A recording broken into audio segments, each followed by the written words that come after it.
Much after no. So this distinction impacted me really deeply, actually, when I was listening to it during class time.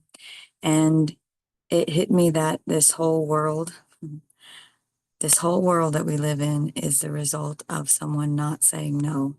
The fall is a result of Adam not using his no, giving into people pleasing pressure from Eve, and he bit the apple too. And then saying no to God. No, I'm not going to tell you the truth. No, I'm not going to reveal to you what I did, even though God already did. No. And so much, much, much after no. But what I realized is that this whole world is also a bunch of people that have lost their no. No one's willing to say no because no one wants to receive no. We've all been taught to manipulate and coerce and puppeteer our whole world, getting the yeses that we want out of people so that we can have our preferences. We've lost God in the world. And recently, it's been my experience that I have a way to test how much I'm doing something for me versus I'm doing something for God. Because here in the village, Tammy's connected to the Holy Spirit. She can tell you yes or no. Should I do this thing? Should I not do this thing? And if I've checked in with myself, if I still have any preference in me, I can go to her and say, okay, well, does God want me to do this? Yes or no? And if I get a no, how do I either react or respond to that no?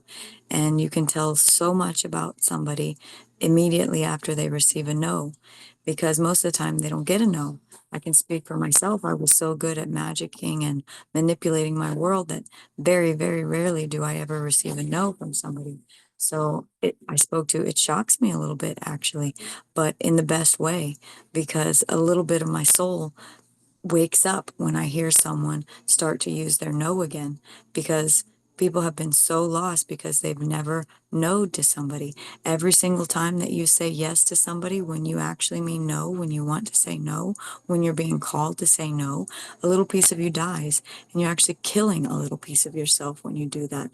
And so my soul actually rejoices when it hears somebody stand up for themselves and actually use their no again, because it means for me that they're actually coming back to life. And that no is so important. When I'm working in my authentic relating classes, that's the first thing I say. Everything here is optional. You have your no back. If you don't want to do something, say no. I don't need an excuse. I don't need a reason. You have a complete no. I don't want to do this. I don't want to answer this question. No. No questions asked.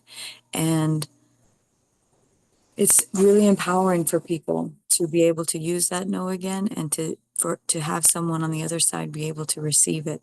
And so I encourage everyone to start using their no, because quite honestly, nothing can come after no. Nothing can truly be built on a yes, because it could potentially be a wishy-washy yes until it's been a solid no.